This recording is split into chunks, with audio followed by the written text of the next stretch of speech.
This is the case of Florencio Tombocon Miraflores and Maria Lourdes Martin Miraflores versus Office of the Ombudsman and Field Investigation Office, GR numbers 238103 and 238223, January 6, 2020.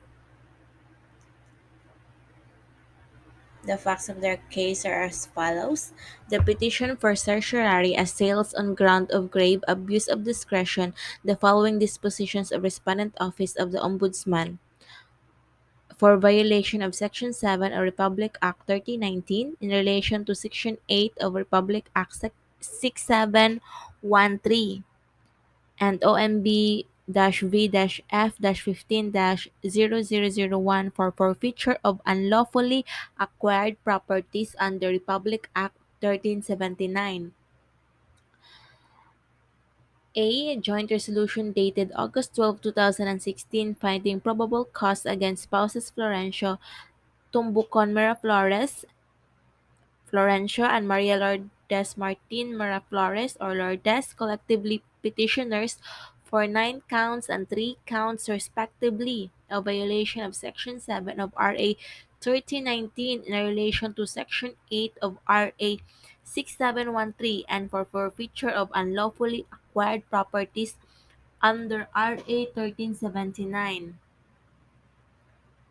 and a joint order dated October 2, 2017, affirming with modification such finding of probable cause but reducing on ground of prescription the counts of violation of Section 7 of RA 3019 in relation to Section 8 of RA 6713 against Florencio from 9 to 4. Complainant, the respondent in this case, alleged that respondents The petitioners in this case amassed wealth disproportionate to their legitimate incomes. It also alleged the following. First, from the declarations in their 2001 to 2009 SALNs, the total change in respondents' net worth amounted to 4,665,938.02, while their estimated total compensation income for the same years amounted to 4,120,519, where 3,799,170 is Florence's estimated compensation, while 1,121,349 is the estimated compensation of Lourdes. Second, the computation of the real properties in their 2001 to 2009 SALNs shows that the acquisition costs were not consistently used, as there were times that the fair market value of the properties was adopted or added. Hence, the actual value spent to acquire the properties were not declared. The inconsistencies therefore affected the actual net worth of respondents, which upon recomputation amounted to 10,237,518.02, not 4,655,938.02. Third, using respondents' recomputed net worth of 10,237,518.02 less their known income of 4,120,519, there is a total unexplained wealth of 5,316,999.02. This amount, however, does not take into account the expenses incurred by respondents for their numerous travels abroad and other living expenses. The amount of unexplained wealth was taken from the acquisition cost of assets and liabilities declared in the 2001 to 2009 SALN. Fourth, respondents either overvalued, undervalued, or did not declare some of the properties registered under their names, such as the residential land with improvement located in Quezon City, which was acquired in 2000 and declared in the 2001 SLN with acquisition cost of only 242,620 and 50,000 for improvement. However, based on the annotations at the back of transfer certificate of title number 210613 and tax declaration number D-125-01482, the property cost 1,500,000 pesos. The Mitsubishi Pajero and Toyota Fortuner was were undervalued by 90,200 and 180,000, respectively, while the Toyota Hiace GL Grandea was overvalued by 45,000, and the Isuzu Elf, Toyota Pickup, Nissan Safari Wagon, and Kawasaki motorcycle with a total acquisition cost of 708,400 were not declared. Fifth, although Lourdes acquired shares of stocks from the Rural Bank of Ibahay Inc. or RBII in 1989, the value of said shares of stocks amounting to 6,497,200 was only declared in their 2008 and 2009 SAL-ends. And lastly,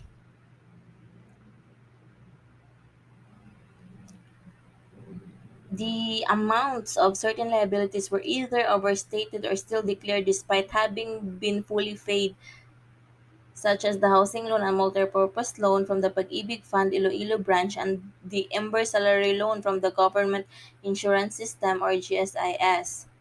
The joint resolution bears the OMB's finding of probable cause against petitioners for violation of RA 3019 in relation to RA 6713 and for forfeiture of unlawfully acquired properties. The OMB held in the main that first, by declaring amounts higher or lower than the actual cost of the real and personal properties, petitioners violated the rule on submission of complete and accurate SAL-ends.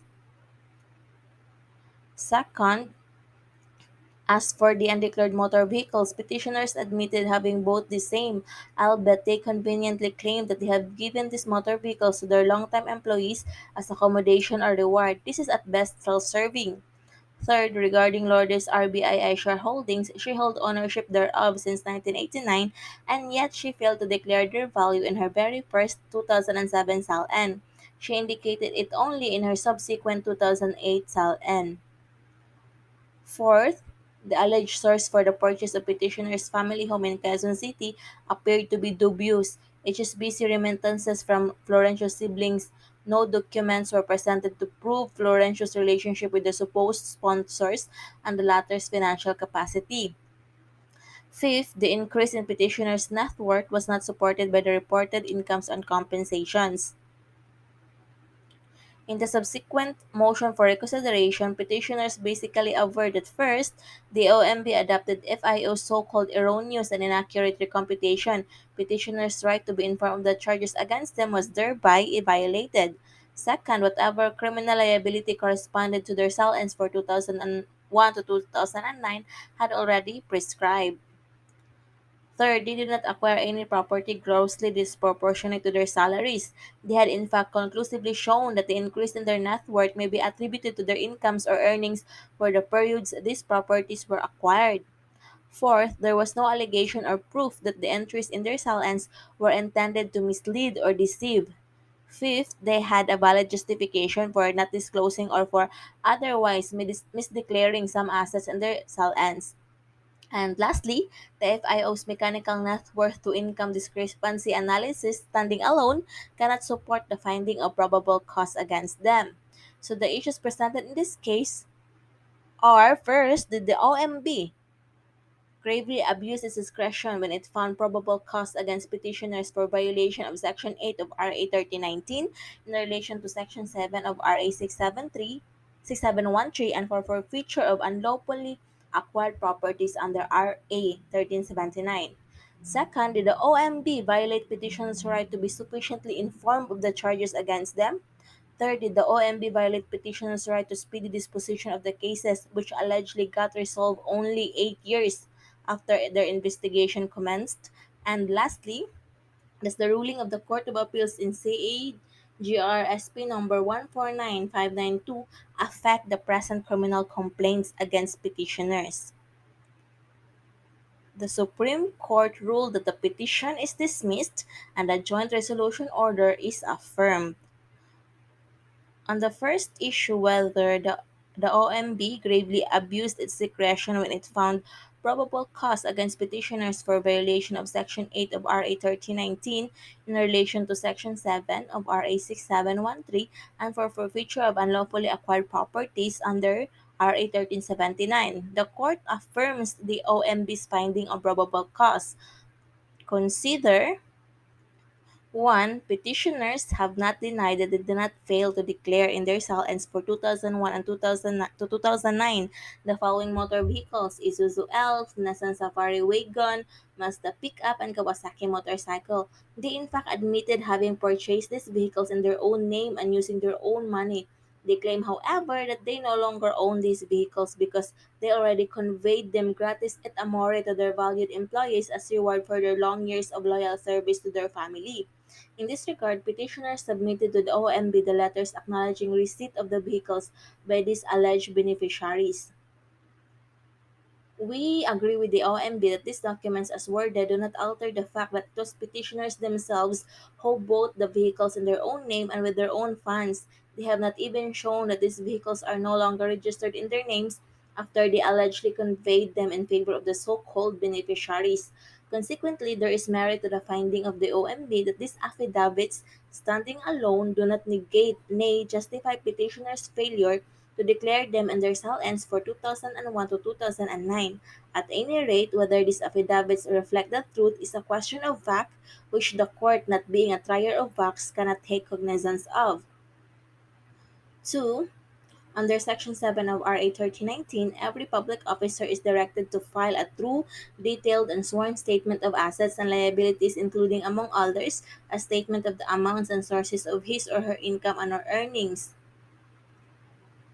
Petitioners assert that aside from the salaries and allowances they receive as government elected officials, they derive other incomes and or earnings from the fish ponds, farm, and coconut lots and rural banking business they own.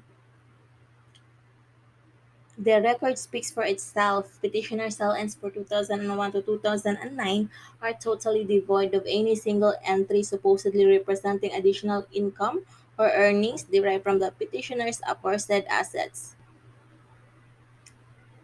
Surely this omission by itself is a violation of Section 7 of RA 3019 in relation to Section 8 of RA 6713. Third, petitioners vigorously profess that the properties they had acquired over the years were either financed from their salaries or from loans obtained from Pag-ibig Fund and GSIS, but per certifications respectively issued by Pag-ibig Fund and GSIS, the loan amounts declared in petitioner SLNs were either bloated or repeatedly entered therein as loans, albeit they had been fully paid long ago. The court keenly notes that the petitioners have conspicuously failed to refute these damaging findings of the OMB. Fourth, regarding the RBI shareholding of Lourdes, she claims to have acquired the same in 1989 when she joined the government in 2007. However, she did not include the value of the shareholdings in her initial SALN. She began declaring it only in her 2008 SALN, where she declared that the asset had a value of 6,427,200.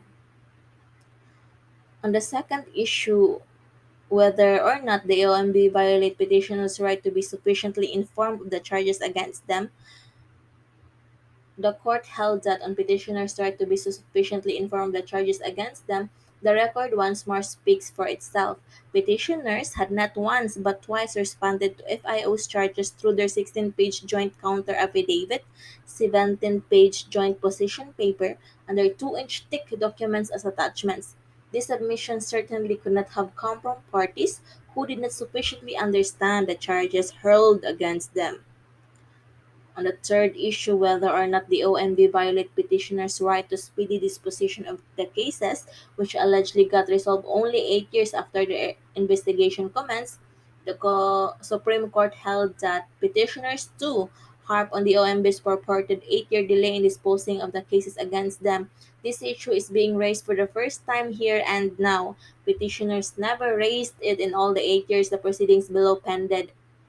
Even then, aside from the claiming here that the case had dragged for over 8 years before the OMB, petitioners have not cited the specific attendant circumstances in support of their lamentation, such as the length of delay, reason for the delay, petitioners' assertion of the right to speedy disposition of the cases against them, and consequent prejudice to them, if any.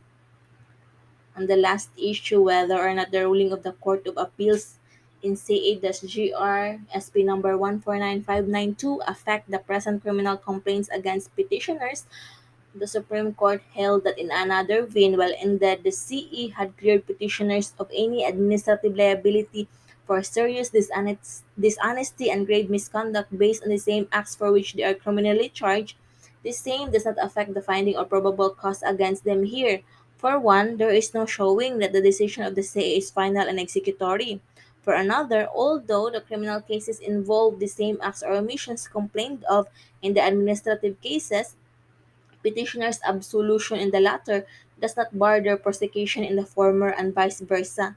The quantum of evidence required in one is different from the quantum of evidence required in the other. In closing, the court refers to the Chavez versus Office of the Ombudsman vis. As a general rule, this court does not interfere with the Office of the Ombudsman's exercise of the constitutional mandate. Both the Constitution and Republic Act Number 6770 or the Ombudsman's Act of 1989 give the Ombudsman wide latitude to act on a criminal complaints against public officials and government employees. The rule on non-interference is based on the respect for the investigatory and prosecutory powers granted by the Constitution to the Office of the Ombudsman. The Office of the Ombudsman is armed with the power to investigate. It is therefore in a better position to assess the strengths or weaknesses of the evidence on hand needed to make a finding of probable cause. As this court is not a trier of facts, we defer to the sound judgment of the Ombudsman. While indeed the court may step in if the public prosecutor gravely abused its discretion in acting on the case, such grave abuse must be substantial, not merely alleged. As in the Chavez, there is here no showing that the OMB gravely abused its discretion in finding probable cause against petitioners for violation of Section 7 of RA 3019 in relation to Section 8 of RA 6735 and for forfeiture of unlawfully acquired properties under RA 1379. The court therefore adheres to the rule of judicial restraint or non-interference with the OMB's exercise of its constitutional investigative power and its consequent finding of probable cause. That's the case of spouses Miraflores versus Ombudsman and Field Investigation Office. Thank you.